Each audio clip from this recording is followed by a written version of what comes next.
Saray qəsəbəsi, Sultanbəy küçəsi, Mida layihəsi burada tikinti həyata keçirdi. Sakinlərin evini su basır. Bizim də burada gölümüz var idi. Bunun suları hamısı gölə axırdı. Mida şirkəti bütün bu gölü doldurdu. Bunun sular hamısını da evlərimizə axır.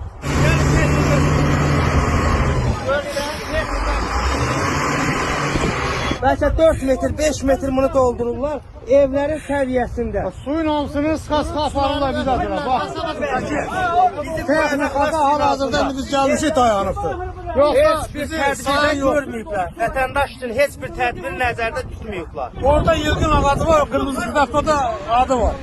Göl oradan idi. Oradan belə doldura gətiriblər, aparırlar. Basıp geri geçemiyoruz oluyor uyumları hap. Burada 60 tane aile yaşıyor. 60 aile suyun içinde. Tam elime lafı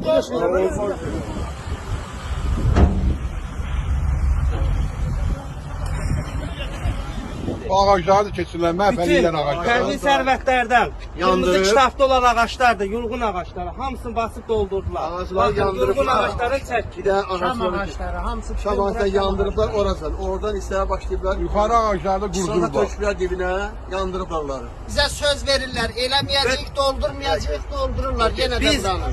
Biz də insanıq, biz də yaşamalıyıq. Onların suları bizə tərəflə xazıqlar.